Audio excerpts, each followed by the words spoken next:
अस्सलामुअलैकुम दोस्तों, आप सबको मेरे चैनल लीगल एनालिसिस में खुशामदीद कहता हूँ। आज का जो लेक्चर है हमने प्रीवियस लेक्चर से ये जो प्रीवियस 3 लेक्चर्स है इसके साथ ही ये एक दूसरे से इंटरलिंक है। सबसे पहले लेक्चर में हमने डिस्कस किया था कि what is bail and kinds of bail. उसके बाद नेक्स्ट लेक्चर में हमने डिस्कस किया था how to draft a bail. आज हम उसी को कंटिन्यू करते हुए नेक्स्ट लेवल पे जा रहे हैं कि how to argue a bail. अगर कोई बेल आप फाइल करते हैं तो उसकी आर्ग्यूमेंट्स कैसे की जाती है और उसको आर्ग्यू कैसे किया जाता है बिफोर द कोर्ट। तो चलते हैं अपने टॉपिक की तरफ। How to argue a bail, कि बेल को आर्ग्यू कैसे किया जाता है। देखिए, जब भी आप कोई बेल आर्ग्यू करते हैं तो सबसे पहले कोर्ट के सामने आपने करना क्या होगा। सबसे पहले कोर्ट के सामने आपने एफआईआर रख के एफआईआर के कंटेंट्स गो थ्रू करने होंगे बिफोर द कोर्ट। यानी कि जो एफआईआर को तारीख वक्त वक़ुए से लेके date of time and date of occurrence से लेके लास्ट तक जहाँ पे पुलिस की कार्रवाई होती है वहाँ तक आपने कंटेंट्स को रीड आउट करना है बिफोर द कोर्ट्स, ताकि वो एक कोर्ट के सामने वो तमाम जो फैक्ट्स हैं, जो एफआईआर की जो कंटेंट्स है वो रिकॉल हो जाए, वो कोर्ट के सामने आ जाए। नेक्स्ट में उस एफआईआर के अंदर सबसे पहले आप लोगों ने कंट्रडिक्शंस को हाईलाइट करना है कि एफआईआर के कंटेंट्स ये कहते हैं और उसके अगेंस्ट में जो कंट्रडिक्शंस हो रही है वो ये कंट्रडिक्शंस हो रही है। क्रिमिनल केसेस में कंट्रडिक्शंस को हाईलाइट करना ज़रूरी होता है। ठीक है, डाउट क्रिएट करे उसके अंदर। कंट्रडिक्शन से मुराद डाउट क्रिएट करना, उसको ऐसे डाउटेड बनाना है आपने उस एफआईआर को और एफआईआर के कंटेंट्स को। थर्ड पे आपने इस चीज़ को हाईलाइट करना है कि जो भी ऑफेंसेस एफआईआर में मेंशन है, क्या वो उनकी जो सज़ा है क्या वो प्रोहिबिटरी क्लॉज में फॉल करती है या नहीं करती। प्रोहिबिटरी क्लॉज से मुराद ये कि जो सज़ा है क्या वो 3 ईयर से अबव है, 7 साल तक है, या वो 7 साल से 10 साल के से नीचे है। अगर वो नीचे है तो ऑटोमेटिकली वो बेल प्रोहिबिटरी क्लॉज में फॉल नहीं करेगा और आपके लिए ये एक ग्राउंड बन जाएगा बेल सीक करने के लिए। नेक्स्ट आप ये हाईलाइट करेंगे एफआईआर के अंदर ड्यूरिंग आर्ग्यूमेंट्स के जो ऑफेंसेस, जो सेक्शंस मेंशन किए गए हैं एफआईआर में अथॉरिटीज मशीनरी की जानिब से, क्या वो ऑफेंसेस बेलेबल है या नॉन बेलेबल है। अगर नॉन बेलेबल है तो क्या वो प्रोहिबिटरी क्लॉज में फॉल कर रहे हैं या नहीं कर रहे हैं।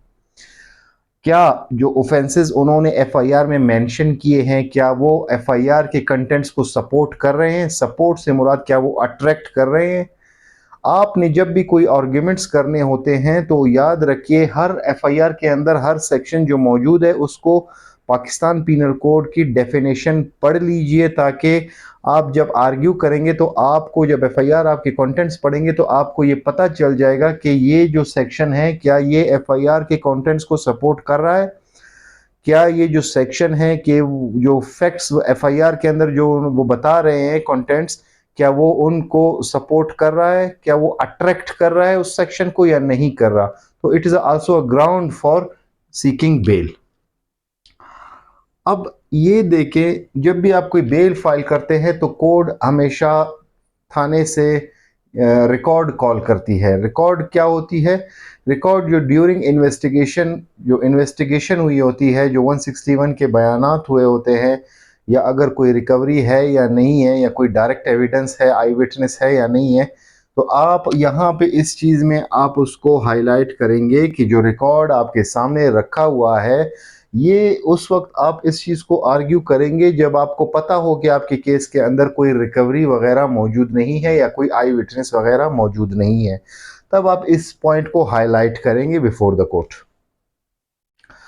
उसके बाद आप हमेशा याद रखिए जब भी कोई आप बेल आर्ग्यू करेंगे तो एट द एंड आप पॉइंट ऑफ लॉ अपना उनके सामने रखिए। ये तो पॉइंट ऑफ कंट्रोडिक्शंस या पॉइंट ऑफ जो रियल फैक्ट्स थे वो आपने बता दिया, लेकिन पॉइंट ऑफ लॉ आपने कोर्ट को बताना है कि कानून क्या कहता है इन सेक्शंस के बारे में, या कानून क्या कहता है कि यहाँ पे बेल होनी चाहिए या नहीं होनी चाहिए।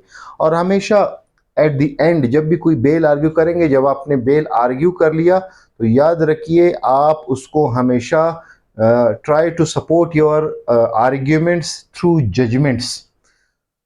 जजमेंट्स दो चीज़ों में आपको बहुत ही फ़ायदा देती है, चाहे वो सिविल केसेस हो चाहे क्रिमिनल केसेस हो।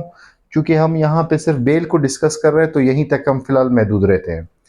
एक तो आप लोग जब किसी चीज़ पे रिसर्च करेंगे, जब जजमेंट्स देखेंगे तो आपकी नॉलेज लॉ की तरफ मज़ीद बढ़ती जाएगी। आप डिफरेंट काइंड्स ऑफ जब जजमेंट पढ़ेंगे तो आपको लॉ पे अबूर हासिल होना शुरू हो जाएगा।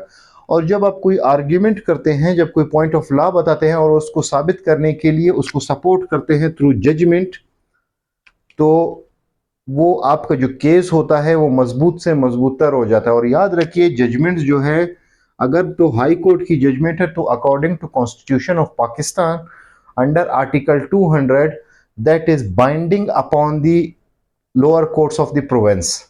और अगर वो जजमेंट आप जो रेफर कर रहे हैं वो सुप्रीम कोर्ट है, so under article 184 of constitution of Pakistan 1973 that is binding upon the high courts of the provinces, even the lower courts as well।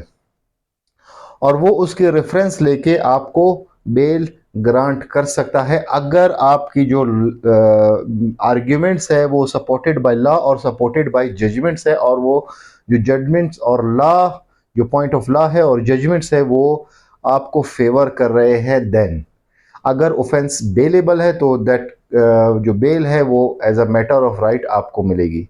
उम्मीद करता हूँ दोस्तों कि जो आर्ग्यूमेंट्स है बेल में के कैसे किए जाते हैं थोड़ा बहुत समझाने की कोशिश की थी।